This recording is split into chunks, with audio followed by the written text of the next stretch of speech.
யுத்தத்துக்கு வரல, நாங்களும் அஸ்லம்னான்ட்டாங்க. நாங்க இஸ்லாத்துல உங்களோட சேர்ந்துடுறோம், நாங்களும் முஸ்லீம் ஆயிடுறோம், எங்களோட நீங்க சண்டைக்கு வரக்கூடாது, நாங்கள் உங்களை சேர்ந்துக்கிறோம் சொல்லிட்டாங்க. இவர் என்ன பண்றாரு, ஹாலித் இப்னு வலீத், இவங்க உயிரை காப்பாத்திக்கிறத நடிக்கிறாங்க. ஹாலித் இப்னு வலீத் ரலியல்லாஹு அன்ஹு அவங்க ஒரு மக்கள் அவங்க எதிர் தரப்பினர் இஸ்லாத்துக்கு வந்துட்டோம்னு சொன்ன பிறகும் அஸ்லம்னான்ட்டாங்களாம், இஸ்லாம் ஆயிட்டோம்னு சொன்னாங்களாம். அதுக்கு பிறகு உயிரை காப்பாத்துக்கிறதுக்காக என்ன செய்யறாங்க சொல்றாங்க சொல்லி அவங்கள போட்டு கொல்லணுங்கிறாரு. இது இந்த செய்தி ஹாலித் இப்னு வலீத் ரலியல்லாஹு அன்ஹு மேல அபாண்டம், பொய், இப்படி அவர்கள் தீர்ப்பு செய்யல, இந்த மாதிரி நடந்துக்கலன்னு நான் அபாண்டத்தை எடுத்து வைக்கிறேன். இதுக்கு நீங்க பதில சொல்லணும். அதே போல 119 கிளிப் போடுங்க.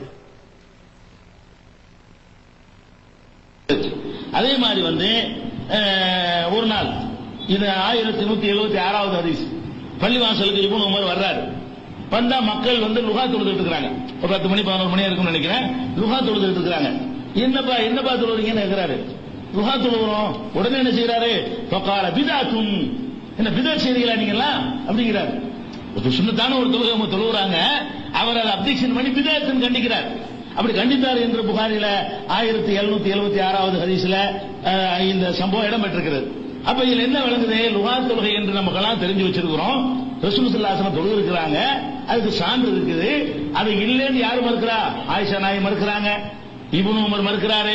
இப்னு உமரே சொல்றாரு எங்க பாப்பா தொழுவாரு, உமர் மறுத்திருக்காரு. அப்ப உமரும் செய்யல, அபூபக்கரும் செய்யல, இவ்வளவு பேரும் செய்யல என்று ஒரு தகவல் வருது. அதனால லுகா சுன்னத்து இல்லைன்னு சொல்லுவதா?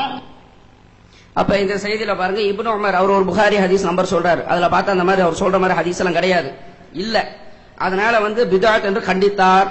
ஒரு சுன்னத்தான ஒரு தொழுகை இப்னு உமர் ரலியல்லாஹு அன்ஹு கண்டித்தார்கள், பதிவு செய்யறாங்க. அதே போல உமர் ரலியல்லாஹு அன்ஹு மறுத்தார்களாம். உமர் ரலியல்லாஹு அன்ஹு தொழுவுலன்னு மறுத்தார்கள் அப்படின்னு சொல்றாரு. தொழுவுல அப்ப உமர் ரலியல்லாஹு மறுத்தார்கள் அப்படிங்கிறாரு. அப்ப இந்த அவர் சொல்ற ஹதீஸ்ல அது இல்ல. அதனால நீங்க எடுத்து என்ன செய்ய, என்ன அது, இது பித்தலாட்டமா இல்லையா? ஒரு சஹாபி மேல விமர்சிக்கும் பொழுது எப்படி சொல்லி இருக்கணும், எந்த மாதிரி சொல்லி இருக்கணும்? இப்னு உமர் ரலியல்லாஹு அன்ஹு அவங்க ஒரு பிதஅத்தை கண்டிச்சாங்க, ஒரு சுன்னத்தான ஒரு விஷயத்தை கண்டித்தார்கள். நீங்க என்ன செஞ்சிருக்கீங்க, பதிவு செய்து வச்சிருக்கீங்க. இந்த விஷயத்தை நீங்க தெளிவான ஒரு விளக்கம் கொடுக்கணும். அதே போல பாருங்க, இவர்கள் இவங்களுடைய விளக்க உரை தப்சீர்ல என்ன செய்யறாங்கன்னா 65வது நம்பர்ல மனைவிக்கு எதிராக சத்தியம் செய்தல் அப்படின்னு சொல்லி ஒரு தலைப்புல எழுதுறாங்க. குர்ஆன்ல ஒரு வசனம் வருது, அதாவது பெண்களிடத்துல சத்தியம் செய்தால் பெண்களிடத்துல அல்லாஹ் மேல சத்தியமா உன்னோட சேர மாட்டேன்னு சொல்லி 4 மாசம் இவன் பெண்களோடு சேராமல் இருந்தால் தலாக் ஏற்பட்டுரும், அல்லது 4 மாசத்துக்குள்ள இவன் சத்தியத்தை முறிச்சால் அதுக்குரிய பரிகாரத்தை செஞ்சுக்கலாம். இத என்ன செய்யறாரு, இந்த ஒரு வசனத்துக்கு அவர் விளக்கம் எழுதுற போது அவர் விளக்கத்தை எழுதிட்டு வரும்போது சொல்றாரு, சிலர் மனைவியுடன் வெறுப்பு கொண்டு அவளுடன் வாழ்க்கை நடத்தாமலும் அவளை விவாகரத்து செய்யாமலும் கொடுமைப்படுத்துவர். 4 மாதம் கடந்த பின்னும் மனைவியின் மீது வெறுப்பு கொண்டு பிரிந்திருந்தால் 4 மாதங்களுக்குள் மனைவியுடன் உறவை புதுப்பிக்காவிட்டால் அதையே விவாகரத்தாக அறிவிக்கும் கடமை ஜமாத்துகளுக்கு உண்டு. அந்த அதிகாரம் இந்த வசனத்தின் மூலம் சமுதாய தலைவர்களுக்கு வழங்கப்பட்டுள்ளது அப்படிங்கிறார். வசனம் சொல்லுது, சத்தியம் பண்ணி உன்னோட சேர மாட்டேன்னு சொன்னா இந்த சட்டம்னு வருது. அவர் அதை எடுத்துக்கிறாரு. இப்ப என்ன சொல்றாருன்னா, ஒரு மனைவியோட ஒருத்தர் சேராமலும் பிரியாமலும் இருந்தா ஜமாத்துக்கு பிரிச்சு விடுற கடமை இருக்குன்னு இந்த வசனத்திலிருந்து விளங்குதுன்னு சொல்றாரு. இந்த வசனம் சத்தியத்தை பத்தி பேசுது. இவ சத்தியம் பண்ணி பிரிஞ்சில்ல, இவ சும்மா பிரிஞ்சிருக்கிறான், கொடுமை பண்றான். கூப்பிட்டு வச்சு ஜமாத்து பிரிச்சு விடணும்னு சொல்லி சொன்னா பரவாயில்ல. இவர் என்ன சொல்றாரு, பிரிச்சு ஜமாத்து விடலாம், பிரிச்சு விடலாம், கணவனும் மனைவியும் இப்படி இருந்தா பிரிச்சு விடலாங்கிற அதிகாரம் ஜமாத்துக்கு உண்டுன்னு சொல்லியிருக்கீங்க. இது இந்த வசனத்திலிருந்து விளங்குதுன்னு சொல்லியிருக்கீங்க. எப்படி இந்த ஜமாத்துக்கு இந்த வசனத்துல எப்படி இருக்கு, அது எப்படி விளங்குது? குர்ஆனுக்கு எதிரான கருத்து.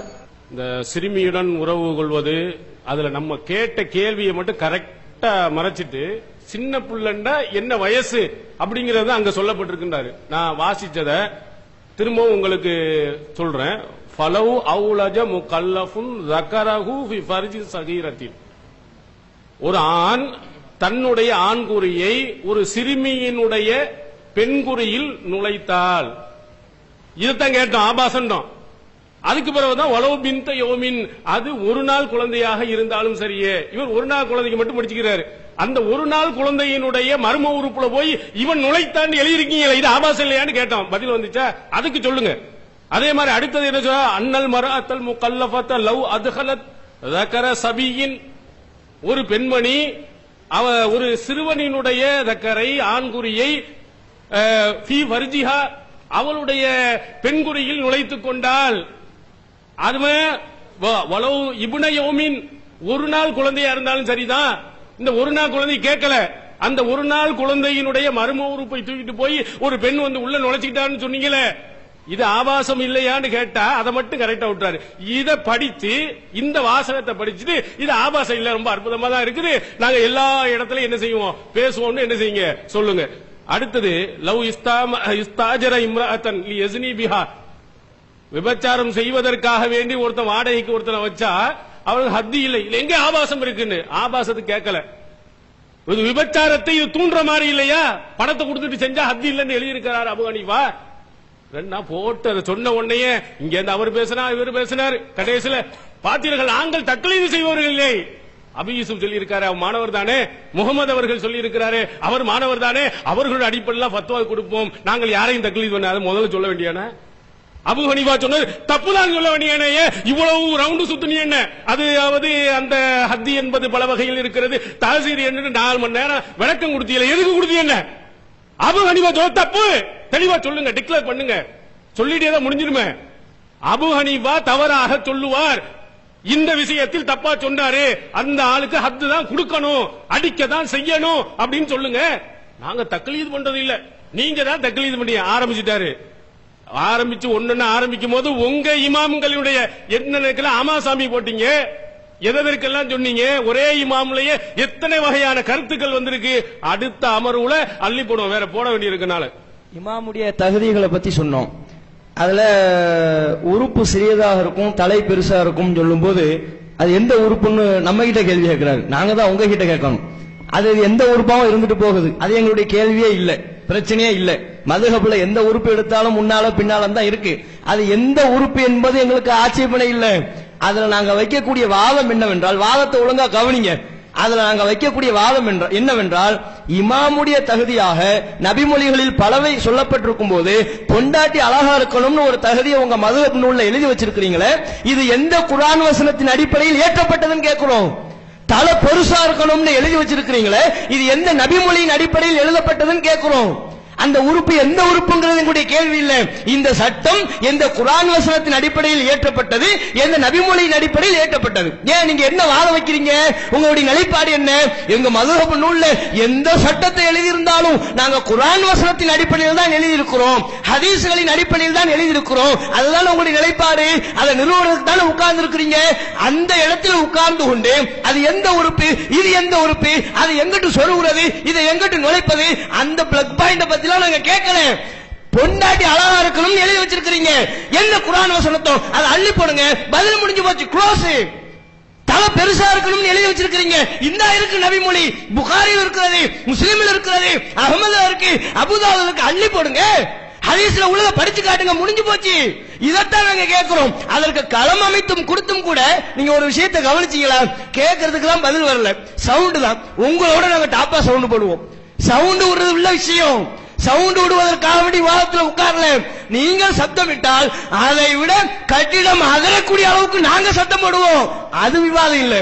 நாங்க ஒரு கேள்வி வச்சா அதுக்கு நீங்க பதில் சொல்லணும், நீங்க கேள்வி வைக்கும்போது அதுக்கு நாங்க பதில் சொல்லுவோம். நீங்க ஒரு சில கிளிப்புகளை எல்லாம் போட்டீங்க, அதுல பல திருமுழு வேலைகள் எல்லாம் பண்ணிருக்கிறீங்க. பல மணி நேரம் பேசி வீடியோக்குள்ள இருந்து வெறும் 5 செகண்ட் போடுவார் பாய், 5 செகண்ட் போட்டுவிட்டு பாத்தீங்களா என்ன விவகாரம்னு பாக்குற மக்களுக்கும் விளங்காது, அவருக்கே விளங்குதா இல்லையாங்கிறது மிகப்பெரிய கேள்விக்குறி. அப்ப இதுல நீங்க என்ன விளங்க வேண்டும் என்று சொன்னால், வெறுமனே உணர்வை தூண்டுவதல்ல விவாதம், உணர்ச்சிகளை தூண்டுவதல்ல விவாதம், உரத்து சத்தமிடுவதல்ல விவாதம். பதில் சொல்லுங்க. நீங்க கேட்கிற கேள்விகளுக்கு பதில் சொல்லாம இந்த இடத்தை விட்டு நாங்கள் நகர மாட்டோம். அதே போல நபிகள் நாயகத்தினுடைய பெயரால் பிஜி அப்படி சொன்னாரு இப்படி சொன்னாருன்னு கொந்தளிக்கிறீங்கள, உங்க மதுஹப் நூல்ல ரசூலுல்லாஹ் சொல்லாததை எல்லாம் சொன்னதாக புரிய வைத்திருக்கிறார்களே, இளைஞர்கள் செய்திருக்கிறார்களே, இட்டு கட்டி இருக்கிறார்களே அப்படின்னு பல செய்திகளை சொன்னமே, அதுக்கு வாயை திறந்தீங்களா? பிஜே சொன்னா கொந்தளிப்பாரு, பிஜே சொன்னா அப்படியே உணர்ச்சி ரத்தம் எல்லாம் கொதிச்சு தாரை தாரையாக வலியும். அவங்க நூல்ல எழுதியிருந்தா அப்படியே வாயை பொத்தி கொண்டு அமைதியாக இருப்பார்கள். இதுதான் இவருடைய லட்சணம், இதுதான் இவருடைய கேவலப்பட்ட நிலை, இதுதான் யூத புத்தி என்பதை மக்கள் விளங்கிக் கொள்ளுங்க. அடுத்து பாருங்க சகோதரர்களே, அதாவது அல்ஹம்துலில்லாஹ் அல்லாஹ்வுடைய கிருபையை கொண்டு அபூ ஹனீஃபா இமாம் சொன்னது தவறு, ஒப்புக்கொண்டதற்கு நன்றி. மதுகபினுடைய அடித்தளமாக வைத்திருக்கக்கூடிய அபூ ஹனீஃபாவை அடித்து நொறுக்கி விட்டீர்கள். உங்களுடைய வாயிலிருந்து அல்லாஹ் வரவழைத்து நாங்க இருக்கக்கூடிய மதுகப்புல எங்க இமாம் தப்பாதான் முடிவெடுத்திருக்கின்றார், வரவழைத்து விட்டான். இதைத்தான் இவ்வளவு நாள் நாங்க கத்திக்கிட்டு இருந்தோம். எங்களுக்கு ஆதரவா கொள்கை பரப்பு செயலாளர் வேலையை ஆரம்பிச்சிட்டார், கையில் எடுத்துட்டார். அல்ஹம்துலில்லாஹ். அடுத்து பாருங்க, தக்லீத பத்தி பேசலாமா? பெண்ணுறுப்பை செக் பண்றதுக்கு 2 ஆம்பளைய போய் நீ அந்த பெண்ணுடைய மர்ம உறுப்புல என்னென்ன குறைபாடு இருக்குன்னு சாட்சி போட்டிருந்தீங்களே, கேவலமா இல்ல? இப்படிப்பட்ட ஒரு சட்டத்தை எழுதி இருந்தால் நம்ம வீட்டுக்கு ஆம்பளைய படையெடுப்பாங்களே என்ற அந்த பய உணர்வு, வெக்க உணர்வு உங்களுக்கு இருக்கின்றதா? அதை மகானில எழுதினதுனால அதுதான் சட்டம் என்று சொல்லக்கூடிய நீங்கள் தக்லீத பத்தி பேசுனீங்க. பிஜே தப்பு பண்ணாலும் பிஜேவையும் கண்டிப்போம். அப்படிப்பட்ட ஒரு ஜமாத்தாக இந்த ஜமாத் உருவெடுத்திருக்கின்றது. எத்தனை செய்திகள்ல சகோதரர் பிஜே அவர்களுடைய ஆய்வு தவறு என்பதை சுட்டிக்காட்டி சகோதரர் பிஜே அவர்களை திருத்தி இருக்கின்றார். எல்லாம் சொன்னோம், எல்லாம் பட்டியல் போட்டிருக்கின்றோம். அப்ப உங்க இமாமுக்கு வந்தா மட்டும் கூட எங்க இமாம், நாங்க எங்கள்ல உள்ள ஒரு தாய்க்கு வந்தா கூடாதா? என்ன பேசுகின்றீர்கள்? அப்ப எப்படின்னு பாத்துக்கிறீங்க. அதே மாதிரி பாருங்க, கன்னி பரிசோதனை பற்றி கேட்டதுக்கு வாயை துறக்கல, முட்டை இன்னும் வெந்துச்சா வேகலையான்னு தெரியல. போடுங்க புகாரி, அந்த 459 போடுங்க. ஆனா ஹனஃபி இமாம் சொல்றாங்க இந்த ரெண்டையும் தனித்தனியா தான் செய்யணும். ஏன்னா அதே புகாரிலே பதிவு செய்யப்பட்டிருக்கிறது, நபிகள் நாயகம் ஸல்லல்லாஹு அலைஹி வஸல்லம் அவர்கள் வாய்க்கொப்பளித்தார்கள், அதே போன்று மூக்கையும் சுத்தம் செய்வார்கள், சலாசம் பி சலாசின் மும்மூன்றாக செய்தார்கள் அப்படிங்கிற வார்த்தை இடம்பெற்றிருக்கிறது. மும்மூன்றாக செய்தார்கள். வாய்க்கொப்பளித்தல் என்பது 3 தடவை தனியாக, அதே போன்று மூக்கை சுத்தம் செய்வது 3 தடவைகள் தனியாக. இந்த ஹதீஸின் அடிப்படையிலே இது தனித்தனியாக செய்ய வேண்டும் என்று ஹனஃபி இமாம் ரஹ்மத்துல்லாஹி அலைஹி அவர்கள் கூறுகிறார். இதெல்லாம் என்ன புரிந்து கொள்றோம் அப்படின்னு கேட்டா, ஷாஃபி மذஹப் என்றாலும் ஹனஃபி மذஹப் என்றாலும் எல்லாம் ஹதீஸ்களுடைய ஆதாரங்களின் அடிப்படையில் தான் அமைந்திருக்கின்றன அப்படிங்கறத நம்ம புரியும். பாத்தீங்களா? இதுல என்னன்னா, புகாரில ஒரு செய்தி இருக்கிறதாக எவ்வளவு துணிந்து அல்லாஹ்வுடைய தூதர் மீது பொய்யை இட்டு கட்டுகின்றார். சலாசம்பி சலாசம் இருக்கின்றதா? அப்ப இல்லாத ஒரு விஷயத்தை அல்லாஹ்வுடைய தூதர் மேல புகாரில இருக்கிறதா சொல்லி இட்டு கட்டப்பட உங்களால் எப்படி முடிகின்றது? அப்ப ரசூல் ஸல்லல்லாஹு அலைஹி வஸல்லம் அவர்கள் அபூ தாலிபுக்கு பாவ மன்னிப்பு தேடியதாக இப்னு அசாக்கிர்ல இருக்கு, புகாரில இருக்கு, முஸ்லிம்ல இருக்கு, நசாயில இருக்கு, அபூதாவுதுல இருக்கு என்று சொல்லி அனைத்து ஹதீஸ்களிலேயும் இருக்கக்கூடிய செய்தியை இட்டு கட்டி அல்லாஹ்வுடைய தூதர் மேல இட்டு கட்டி பொய்யராக இருந்தீர்களே, அப்படிப்பட்ட பொய்யை அல்லாஹ்வுடைய தூதரோடு சேர்த்தீர்களே. இப்படிப்பட்ட பொய்யை இட்டு கட்டி இருட்டடிப்பு செய்து மோசடி செய்த மோசடி பேர் வழிகள் உட்கார்ந்துகிட்டு நீங்க பேசுறீங்களா? அடுத்து போடுங்க. அடுத்து வர்றார் நம்ம இலங்கை, அவங்களுடைய உஸ்தாது. சகோதரிகளே, தாய்மார்களே, இப்ப நாம் வரும்போது ஒரு பேரிச்சம்பழ கொட்டை எனக்கு கீழே கிடந்துச்சு. அப்ப நானும் பேரிச்சம்பழ கொட்டை நினைக்கல, நான் சப்பாத்தால தட்டி விட்டேன். என்னமோ பள்ளிக்கு கிடக்கு போல இருக்கேன்னு நான் சப்பாத்தால தட்டையும் தான் எனக்கு விளங்கிச்சு. பேரிச்சம்பழம் கொட்டேன். பேரிச்சம்பழத்துக்கு மரியாதை கொடுக்கணும் என்று ரசூலுல்லாஹி ஸல்லல்லாஹு அலைஹி வஸல்லம் சொல்லி இருக்கிறாங்க. அக்ரிமு அம்மாத்திக்கும் என்று ஒரு ஹதீஸ் வருது. அக்ரிமு அம்மாத்திக்கும். அம்மத்தண்டா என்ன தம்பி? மாமியா அம்மத்தண்டா மாமி தானே? அக்ரிமு அம்மாத்திக்கும், உங்களுடைய மாமிமார்களை கண்ணியப்படுத்துங்கள். உங்களுடைய மாமிமார்களை கண்ணியப்படுத்துங்கள். பொன் தருவாக என்றா மாமிமார் கண்ணியப்படுத்து. எந்த மாமி திருவாரூர் தெரியுதா? பேரிச்சம்பழம் பேரிச்சம்பழம் சாப்பிட்டு கொட்டையை போட்டிருப்போம்ல, அதெல்லாம் மாமி. நமக்கு மாமி சொல்றது. அடுத்து போடுங்க. அதை மகளை தருவாங்க என்ற கண்ணியப்படுத்த சொன்னாங்க ரசூலுல்லாஹ். அதில் சொல்லல, பேரிச்சம் பழத்தை ரசூலுல்லாஹி ஸல்லல்லாஹு அலைஹி வஸல்லம் மாமி என்று குறிப்பிடுகிறார்கள். அக்ரிமு அம்மாத்திக்கும், உங்களுடைய மாமிமார கண்ணியப்படுத்துங்கள், சங்க செய்யுங்கள் என்றால் பேரிச்சம் பழத்துக்கு சங்க செய்யுங்க அர்த்தம். காரணம் என்ன தெரியுமா? ஆதம் அலைஹிஸ்ஸலாத்து வஸ்ஸலாம் அவர்கள் அல்லாஹ் சுப்ஹானஹு வ தஆலா படைச்சதுக்கு பிறகு படைச்சிட்டு கொஞ்சம் மண் இஞ்சிச்சு, அந்த மண்ணால பேரிச்சம் மரத்தை அல்லாஹ் சுப்ஹானஹு வ தஆலா எப்படின்னு பாத்தீங்களா? ஆதம் அலைஹிஸ்ஸலாத்தை படைச்ச மிச்சம் மீதி மண்ணுல அல்லாஹ் என்ன செஞ்சானா, பேரிச்சம்பழத்தை படைச்சதுனால அவங்க வாப்பானா பேரிச்சம்பழ கொட்டை மாமி, அப்ப மாமி பொண்ணு, பேரிச்சம்பழத்துல உள்ள கொட்டை மாமி பொண்ணு, அப்ப கொட்டையில இருந்து வர்றதை எடுத்து உள்ள விடு சொன்னாலும் சொல்லுவீங்க. இப்படிப்பட்ட கேவலப்பட்ட ஃபத்வா கொடுக்கக்கூடியவர் தான் உங்க உஸ்தாது. இலங்கையில இருந்து ஒண்ணு போட்டதுனால போட வேண்டியிருக்கு, சரியா? அப்ப இப்படிப்பட்ட கேவலப்பட்ட சட்டங்களை எழுதி வைத்து கொண்டு இதை பிரச்சாரமாக செய்து கொண்டு அவங்களை தூக்கி தலையில வச்சு ஆடிட்டு இருக்கக்கூடிய ஆட்கள், நம்ம சொன்னீங்க ஆதம் நபியை கேவலப்படுத்தி விட்டார், ஆதம் நபிக்கு தங்கச்சி இருக்கா சொல்லி கேவலப்படுத்தி இருக்காரு உங்க ஆளு. இப்ப விளக்கம் சொல்லணும் இதுக்கு. இது எந்த குர்ஆன் வசனம், இது எந்த ஹதீஸ்? அடுத்து பாருங்க சகோதரர்களே, கேட்ட கேள்வி ஏதாவது பதில் வந்துச்சா? கேட்ட கேள்வி எதுக்குமே பதில் வரல. அதே இந்த இது போடுங்க, பெட்ரூம் என்று போடுங்க. அதாவது முரீது ஹைதராபாத் சூஃபி ஹசரத் அவர்கள் ஹைதராபாத்திலே மிக பிரசித்தி பெற்ற ஒரு ஒளியாக விளங்கினார்கள். அவர்களிடத்திலே பையாத்து பரவ ஹைதராபாத் சூஃபின்றவர் அடுத்த முண்டாட்டிய பெட்ரூம் கூப்பிட்டாராம். கண்ணியத்திற்குரியவர்களே, இமாம்கள் எழுதி வைத்த சட்ட நூற்களுடைய வார்த்தைகளை எடுத்து வச்சு காலையில் நேற்றிலிருந்து அந்த வார்த்தையில வரக்கூடிய ஆபாசம் அப்படின்னு சொல்லி சட்ட வார்த்தைகளை எடுத்து இன்னைக்கு நிறைய பேசிட்டு இருக்கிறாங்க. யதார்த்தத்தில் அதுவெல்லாம் சட்டத்திற்காக வேண்டி சொல்லப்பட்ட விஷயங்கள். இவங்க உண்மையிலேயுமே ஆதாரம் வைப்பதாக இருந்தால் அந்த இமாம்களுடைய வாழ்க்கையில இந்த மாதிரி தப்பா நடந்திருக்குது, இந்த மாதிரி இமாம்கள் தவறு செஞ்சுட்டாங்க. அபு ஹனீஃபா இமாம் ஒரு கிதாப் எழுதி இருக்கிறாரு, அதுல ஆபாசமான சட்ட நூற்கள் அல்லாமல் வேற ஏதேனும் ஆபாசமான வார்த்தைகள் போட்டிருந்தாங்க அப்படின்னு சொன்னா நீங்க சொல்லக்கூடிய வார்த்தை கரெக்ட். சட்டத்திற்காக வேண்டி சொல்லப்பட்ட வார்த்தைகளை எடுத்துக்கொண்டு இவைகளெல்லாம் ஆபாசம் என்று சொல்வது, நேற்றைக்கு நான் சொன்னதை போல மருத்துவத்தினுடைய நூல்களிலே சொல்லப்பட்ட வார்த்தைகளை எடுத்து வச்சுட்டு இது மருத்துவத்தினுடைய நூல்கள் ஆபாசம் அப்படின்னு சொன்னீங்கன்னா உங்க கூட வந்தவங்களே மூஞ்சில காரி துப்பிடுவாங்க. இன்னைக்கு ஒரு ஆச்சரியமான இந்த விவாதத்தை பொறுத்தவரையும் எங்கள் அணியில் 2 பேர் பேசினாலே போதும், அதை தாண்டி தேவையில்லை. இருந்தாலும் எங்களுக்கு கிடைத்த ஒரு மிகப்பெரிய வெற்றி என்ன அப்படின்னா, பிஜே பேசினாலும் தட்டி கேட்போம் என்று சொன்னீர்களே, இந்த வார்த்தையை தான் நாங்கள் எதிர்பார்த்தோம். இன்ஷா அல்லாஹ் இதையும் கடந்து விவாதம் முடிகிற பொழுது இதை தாண்டி வார்த்தைகள் வரும் என்பதை இங்கே நாங்கள் சுருக்கமாக பதிவு செய்து கொள்கிறோம்.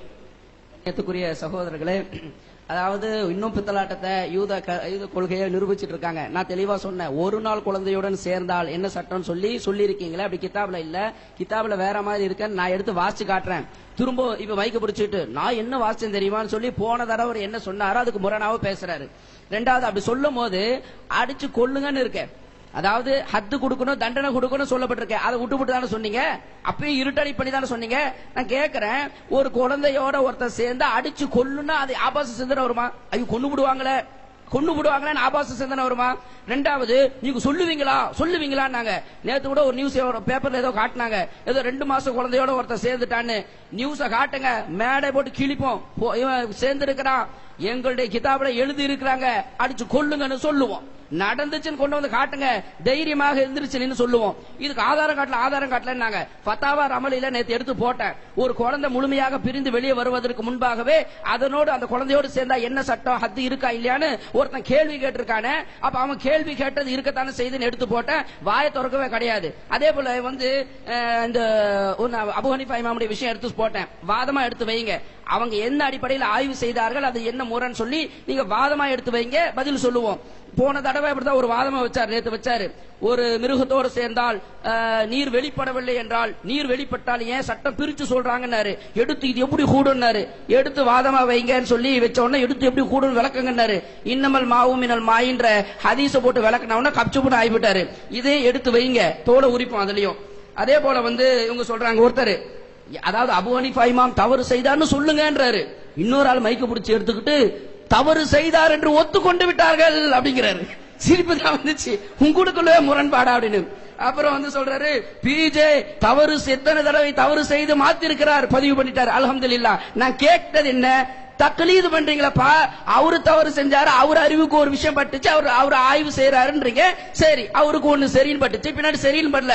நான் கேட்கிறேன், உங்க உறுப்பினர்கள் இருக்கக்கூடிய 10,000 பேருக்கும் ஒரே டைம்ல மண்டையில மூளையில இந்த ஆய்வு சரின்னு எப்படி போய் சேர்ந்துச்சு? அந்த கனெக்ஷன் அது என்ன நெட்வொர்க்? ஒருத்தருடைய மூளையில ஒரு விஷயம் சரின்னு பட்ட உடனே அடுத்தவர்களுடைய மூளை அத்தனை பேருக்கும் சரின்னு போய் படுது. என்ன நெட்வொர்க், என்ன லேண்ட் கனெக்ஷன் அது? அந்த நெட்வொர்க்கிங் எனக்கு விளக்குங்க. அதே போல மாமி இந்த ஒரு விஷயம் போட்டோம். குரான்ல சிந்திச்சு வழங்குவது குரான் அப்படின்னாரு.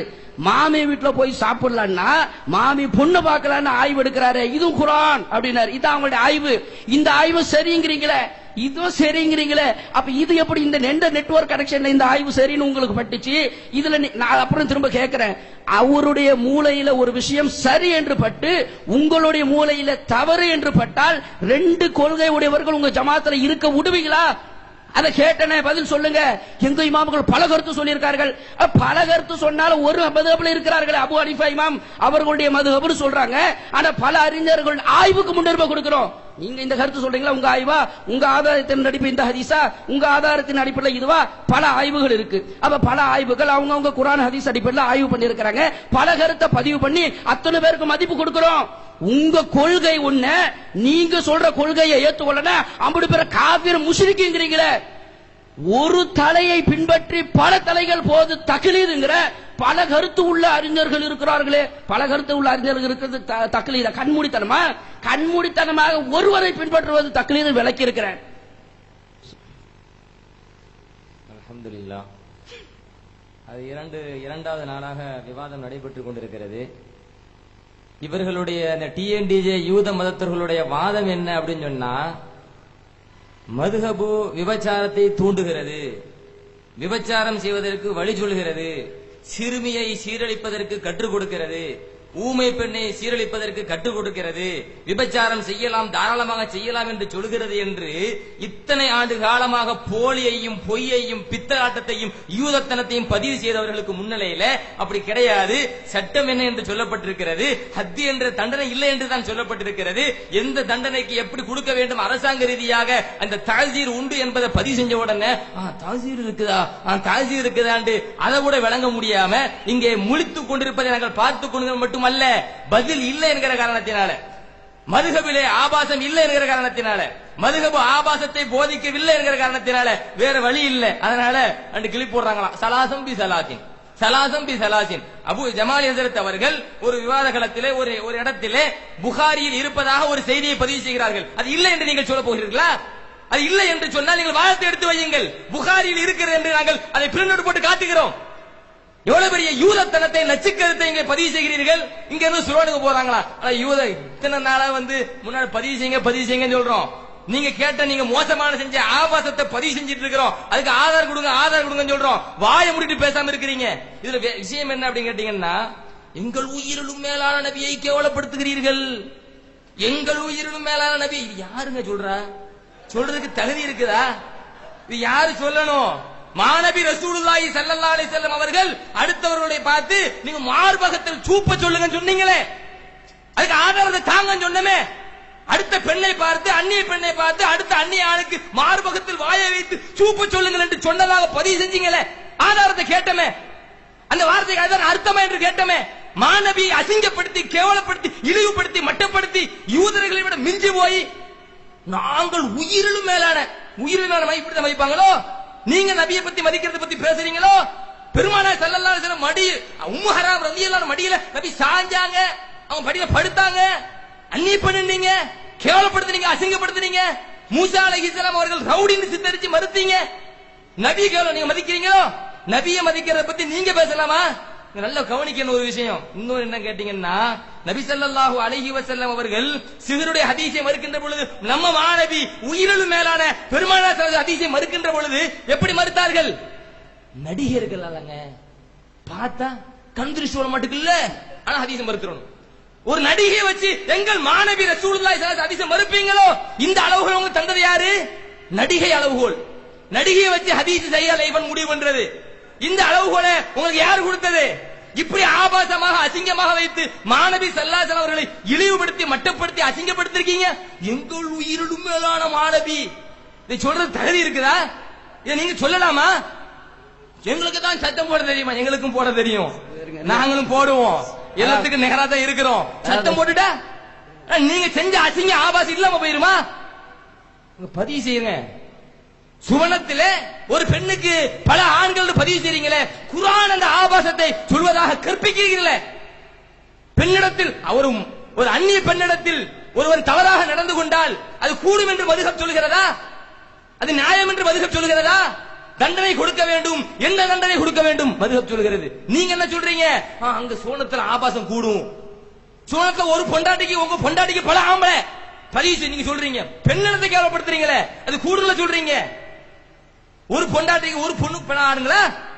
நம்ம நம்மளுடைய பெற்றோர்கள் ஆதம் அலைஹிஸ்ஸலாம் ஹவ்வா அலைஹிஸ்ஸலாம் சோனத்துல நிர்வாணமா சுத்திட்டு அம்பலமா விடுறீங்களே. ஷைத்தான் கூட அப்படி செய்யலையே. இடையில தான் கழட்டி விட்டாலும் குர்ஆன் வருது. நீங்க ஆரம்பத்துல கழட்டி விட்டு சுத்துறீங்களா? ஷைத்தானோட கேவலமா நீங்க பேசுறீங்க. நாங்கள் நபியை உயிரினும் மேலா உயிரினும் மேல மதிக்கிற லட்சணத்தை பார்த்துட்டு தானே இருக்கிறோம். யூத கைகூலித்தனம் என்பதை நாங்கள் நிரூபித்துக் கொண்டே தான் இருக்கிறோம். அடுத்து என்ன? மருத்துவ பரிசோதனை. ஒரு பெண்ணு குழந்தை பிறந்துச்சு அப்படின்னு சொன்னா என்ன சாட்சி? மருத்துவ பரிசோதனை. இந்த மருத்துவ பரிசோதனை இருக்கட்டும் அல்லது சாட்சிக்காக பார்க்கிறதா இருக்கட்டும், இங்க என்ன பண்றாங்க? ஆண்கள் உத்து பார்க்கிறார்கள். ஆண்கள் உத்து பார்க்கிறார்கள். இப்ப நான் கேட்கிறேன், ஒரு பெண்ணு விலாதத்துடைய சமயமாக ஒரு பெண்ணு கர்ப்பம் சமயத்துல குழந்தை பெற்றெடுக்கிற சமயத்துல ஆண் டாக்டர் இல்ல, பெண் டாக்டர் இல்ல, ஆண் டாக்டர் தான் இருக்கிறாங்க. உங்க பொண்டாட்டிகளை என்ன பெண் டாக்டர் இல்ல, ஆண் டாக்டர் தான் இருக்கிறாங்க. உங்க பொண்டாட்டிகளை ஆண் டாக்டர் கூட்டு போனீங்க, பிள்ளை பிறக்கணும்ல. டாக்டர் என்ன செய்யறாரு? கையை விட்டு எடுக்கிறாரு பிள்ளைய. டாக்டர் கையை உள்ளே விட்டு உள்ளே உத்து பார்த்து எடுத்தார் அப்படியே சொல்லுவீங்க? மருத்துவம் சொல்லுவோமா? அது எப்படி பேசணுது? மருத்துவம் குழந்தைய விலாகத்துக்காண்டி கூட்டு போனோம், குழந்தை பெற்றெடுக்கிறாங்க, டாக்டர் இந்த முறையில சிகிச்சை செஞ்சாங்க, வந்துட்டோம், இப்படி சொல்லுவோமா? இது ஆபாசமா? உள்ளே உத்து பார்த்தார், கையை உள்ளே விட்டார், உருவினார், இப்படி சொல்றது ஆபாசமா? நீங்க அப்படி ஆபாசமா ஆக்கிட்டு இருக்கீங்க. ஒரு ஷஹாதத்துடைய சமயத்துல ஆண்கள் சாட்சிக்கு வந்தா என்ன, ஒரு பரிசோதனை சமயத்துல சாட்சி வந்தா என்ன என்பதை பத்தி பேசப்படுகிற பொழுது அதை எப்படி ஆபாசமா சித்தரிக்கிறீங்க? அடுத்து என்ன? இமாமினுடைய தகுதி. இமாமினுடைய தகுதி பொண்டாட்டி அழகா இருக்கணுமா? அதுக்கு என்ன சொன்னாரு தெரியுமா? முத்தவழினா கூப்பிட்டு வச்சு வரிசை நீக்கி விட்டு பாப்பீங்களோ, அழகி போட்டி நடத்துவீங்களோ, அழகி போட்டி நடத்துவீங்களோ? நீ எவ்வளவு பெரிய கல்ல வேலை பார்க்கிறீர்கள், யூதத்தனம் செய்கிறீர்கள், யூதர்களின் கைகூலியாக செயல்படுகிறீர்கள் என்பதை நாங்கள் பதிவு செய்கிறோம். நீங்கள் சொன்ன அதே நூலிலே ஒரு பெண் மனைவி அழகா என்பதை எப்படி கண்டறியணும்? சரி, ஏன் மனைவி அழகா இருக்கணும் தகுதி சொல்றாங்க? அன்னஹு காலிபன், பெரும்பாலும் யகூனு அஹப்பலஹா, மனைவி அழகா இருக்கிற பொழுது அவரைத்தான் நேசிப்பார், அவளை விட்டு போட்டு மற்ற இடத்துல பெரும்பாலும் போக மாட்டாங்க அப்படின்னு இருக்குது. அதனால மனைவி அழகா இருக்கும் போது அவங்கள மட்டும் தான் சிந்திக்கிற காரணத்தினால பத்தினித்தனம் அதிகமா இருக்கும். எனவே இமாமா தேர்ந்தெடுத்துக்கங்க அப்படின்னு அந்த காரணம் சொல்றாங்க. நீங்க என்ன அப்படின்னா போக மாட்டாங்கிறீங்க. அப்ப உங்க மனைவி அழகான்னு அடுத்து போவீங்களா? உங்க மனைவி அழகான அடுத்த ஓடுவீங்களா? மனைவி அழகா